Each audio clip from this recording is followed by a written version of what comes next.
మీకు, మీ కుటుంబ సభ్యులందరికీ శ్రీ పరాభావనామ సంవత్సర ఉగాది శుభాకాంక్షలు. 19 మార్చి 2026న గురువారం రోజొచ్చింది పరాభావనామ సంవత్సరం. తెలుగువారి 60 సంవత్సరాలలో కాలచక్రంలో 40వ సంవత్సరము శ్రీ పరాభావనామ సంవత్సరం. పరాభవ అంటే అజ్ఞానంపై జ్ఞానం విజయం సాధించటం. అహంకారాన్ని వదలటం. శ్రీ పరాభావనామ సంవత్సర విశేషాలు. పర అంటే గొప్ప, భవ అంటే పుట్టుక, స్థితి అంటే గొప్ప స్థితిని పొందే కాలం పరాభవ అంటే. ఇది తులారాశి వారికి గురు, శని, కేతువుల వల్ల మంచి ఫలితాలుండే అవకాశం ఉంది. ఉగాది సందర్భంగా బంతిపూల అలంకరణ గుమ్మానికి. ఉగాది పచ్చడి 6 రుచులు. ఉగాది పచ్చడిలో మామిడికాయ, పచ్చి మామిడికాయ, వేప, బెల్లము, చింతపండు మరియు మిరపకాయలు గానీ, మిరియాలు గానీ ఏస్తారు. ఇదంతా కలిపి పచ్చడి తయారు చేస్తారు. ఎంతో రుచిగా ఉంటది. ఉగాది పచ్చడిలో 6 రుచులు. అందుకే ఉగాది నాడు 6 రుచుల పచ్చడిని ప్రసాదంగా అందజేస్తారు. మధురానుభూతుల తీపి, కష్టాలు చేదు, సమస్యలతో మింగుడు పడని కారము, బాధలు ఉప్పు, కడగండ్లు పులుపు, అపజయాలు వగరు, జీవితంలో సహజ రుచులు. వీటిని సమన్వయం చేసుకొని అనుకూలంగా రంగరించుకొని ప్రయాణించటమే జీవనం. ఉగాది పచ్చడి అర్థం. రంగవల్లికలు ఈరోజు ఉగాది సందర్భంగా గుమ్మంలో ఉగాది సందర్భంగా రంగవల్లికలు గుమ్మం దగ్గర పసుపు రాసి బొట్లు పెట్టి తోరణం, మామిడి తోరణాలు, బంతిపూలతో అలంకరించాము ఈరోజు ఉగాది సందర్భంగా విశేషమైన అలంకరణ. ఉగాది పచ్చడి రుచి. 6 పదార్థాలతో కూడిన ఈ పండుగ పచ్చడి ఉగాది సారాన్ని తెలుపుతుంది. ఈ 6 పదార్థాలు చింతపండు పుల్లని, బెల్లము తీపి, పండని మామిడి ఆస్ట్రిజెంటు, వేప పువ్వులు చేదు, నల్ల మిరియాలు కారంగా మరియు ఉప్పు జీవితంలోని 6 భావోద్యోగాలకు అనుగుణంగా ఉండే 6 రుచులు. పండుగలు, శుభకార్యాల సమయంలో ఇల్లు గుమ్మానికి బంతిపూల దండ తోరణం కట్టడం చాలా పవిత్రంగా భావిస్తాం. పసుపు, ఎరుపు రంగుల్లో ఉండే బంతిపూలు సిరి సంపదలకు మరియు శుభానికి కూడా సంకేతం. ఈ దండలు ఇంటికి అందాన్ని ఇవ్వటమే కాకుండా ఇంటి సువాసన, ఒత్తిడిని తగ్గించి క్రిమికీటకాలను దూరంగా కూడా ఉంచుతాయి. శాస్త్రీయంగా కూడా చెప్తారు. బంతిపూలు లక్ష్మీదేవికి ఇష్టమైనవిగా భావిస్తారు. ఇళ్లల్లోకి సంపదను ఆహ్వానించడానికి వీటిని గుమ్మానికి కూడా కడతారు. బంతిపూల సువాసన మానసిక ఒత్తిడిని తగ్గించి సానుకూల ఆలోచనలు బంతిపూలు వేయటం వల్ల ఇంటికే కళ్ళొస్తుంది. అందంగా ఉంటది ఉగాది సందర్భంగా. ఉగాది అంటే యుగారంభం. ఇది చైత్ర శుద్ధ పాడ్యం నాడు తెలుగువారి నూతన సంవత్సరంగా జరుపుకునే ప్రకృతికి సంబంధించిన పండుగ. బ్రహ్మదేవుడు ఈరోజే సృష్టిని ప్రారంభించాడు. వసంత ఋతువు ప్రారంభమవుతుంది. అలాగే శ్రీరాముని పట్టాభిషేకం జరిగిందని పురాణాలు కూడా చెప్తున్నాయి. ఈ రోజున షడ్రుచులు అంటే 6 రుచులు ఉగాది పచ్చడిని తిని సాయంత్రం పంచాంగ శ్రవణం వింటారు పెద్దలు అందరూ. ఉగా అంటే నక్షత్ర గమనం లేదా సృష్టి, ఆయుషు అని అర్థం.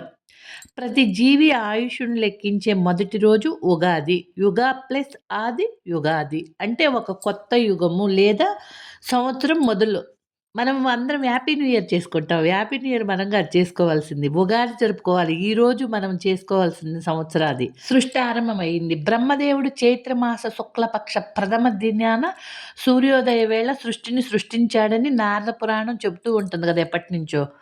శ్రీ మహావిష్ణు మత్స్యావతారంలో అంటే చేప సోమకాసురుణ్ణి సంహరించి వేదాలకు బ్రహ్మకు అప్పగించిన రోజే ఈ ఉగాది అని కూడా అంటారు. రాముడు పట్టాభిషేకం. త్రేతాయుగంలో శ్రీరాముడు రావణ సంహారం తర్వాత అయోధ్యకు తిరిగి వచ్చి పట్టాభిషేకం చేసుకున్న రోజు కూడా అని నమ్ముతారు. ప్రకృతిలో వసంతకాలము ఆకులు రాలటము, కొత్త చిగురులు తొడగటం, వాతావరణముల మార్పులతో పాటు సూర్యుడు మేషరాశిలోకి ప్రవేశించే సమయం ఇది. అంటే ఉగాది వచ్చే సమయం. శాలివాహనుడనే రాజు శకులపై విజయం సాధించి ఉగాది రోజునే సింహాసనాన్ని అధిష్ఠించి తన పేరు మీద శాలివాహన శకాన్ని ప్రారంభించిన రోజు కూడా. ఉగాది పచ్చడిలోని 6 రుచులు జీవితంలోని 6 రకాల అనుభూతులను, సుఖదుఖాలు సూచిస్తాయి. తీపేమో ఆనందాన్ని ఇస్తుంది, చేదేమో బాధ, కారము కోపము సమస్యలు, ఉప్పు భయం ఆందోళన, పులుపు విరక్తి, వగరు అపజయాలు. ఉగాది నాడు ఇళ్లను అలంకరించి తలస్నానం చేసి కొత్త బట్టలు ధరించి ఉగాది పచ్చడిని దేవునికి నివేదించి కుటుంబ సభ్యులతో అందరూ కలిసి తింటారు. సాయంత్రం లేదా ఉదయం పంచాంగ శ్రవణం వినటం ద్వారా రాబోయే కాలంలో జరగబోయే అశుభాలను తెలుసుకోవటానికి కూడా పంచాంగ శ్రవణం చేస్తారు ఉగాది రోజు. తెలుగు రాష్ట్రాల్లో అంటే ఆంధ్రప్రదేశ్, తెలంగాణలతో పాటు కర్ణాటకలో కూడా యుగాది, మహారాష్ట్రలో గుడిపాడ్య, తమిళనాడులో పుత్తండు, కేరళలో విషు పేరుతో ఈ పండుగను కూడా విశేషంగా జరుపుకుంటారు అందరూ. ఎప్పటినుంచో ఎనకటి నుంచి ఉంది గదా! ఉగాది. వేప అందట్లేదని బయట తీసుకొచ్చాం. రూ. 20 తీసుకున్నాడు ఆ యాప పూత. అయినా తాజాగా, ఫ్రెష్‌గా, చక్కగా, నీట్‌గా కట్టిచ్చారు. వాళ్ళకి ఒక రూపాయి రావాలి గదా! చాలా బావుంది. పువ్వులు చూడండి ఎంత బావున్నాయో. వేప పువ్వు. అయి వాటర్‌లో ఏసి కొంచెం క్లీన్ జేసుకుంటే డస్ట్ అంతా పోతది గదా! మెయిను వేప పూత ఉగాది పచ్చడికి. నీట్‌గా కడిగాను చూడండి. మా కమ్యూనిటీలో గోరింటాకుంది. ఉగాదని జెప్పేసి గోరింటాకు గూడా పెట్టుకున్నాం పనిలో పని. చక్కగా దానిలో అన్నీ ఏసి కలపటం ఈజీ ప్రాసెస్. 6 రుచులు. తాజా అరటిపళ్ళు ఎంత బావున్నాయో చూడండి అరటిపళ్ళు. తాంబూలానికి తీసుకొచ్చారు.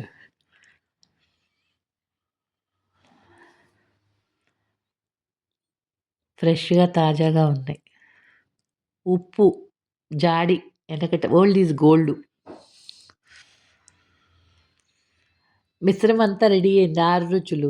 6 రుచులు ఏమేమేసాను, ఫస్ట్ మామిడికాయ చిన్న ముక్కలు కట్ జేశాను. తర్వాత చింతపండు పులుసు పోసాను. తర్వాత బెల్లం ముక్క తరిగి మెల్లిగా అట్లా ఏసాను. నెక్స్ట్ మిరియాలు తీసుకొచ్చి మిరియాలను మెల్లిగా ఇట్లా అప్పడాల కర్రతో దంచాను. వేపపోతేసాను. మొత్తం కలిపాను. చేత్తో కలిపితే రుచిగా ఉంటది. మన చేతిలో శక్తి ఉంటది. ఆ శక్తి వలన పవరొస్తది. మనమేమో స్పూనులతో అట్లా తింటాం. అరచేతిలో పోసుకొని తినాలి. ఈరోజు ఆహ్, ఉగాది సందర్భంగా వడలు జేశాను. గారెలు. తింటే గారెలు తినాలి, వింటే భారత వినాలంటారు గదా పెద్దలు. ప్రసాదంగా తీపి బదులు బెల్లము. బెల్లం చూడండి ఎంత బావుందో చిన్న చిన్న ముక్కలు. తాంబూలం స్వామివారికి. నిన్న మాకు పార్టీ జరిగితే పార్టీలో వచ్చినియండి అయన్నీ డబ్బులు రూ. 650 అందుకని దేవుడి దగ్గర పెట్టాను. వడలు, ప్రసాదం, బెల్లం. ఏమున్నా లేకపోయినా బెల్లం ముక్క పెట్టినా చాలా సంతృప్తి పడతాడు దేవుడు. ఉగాది పచ్చడి.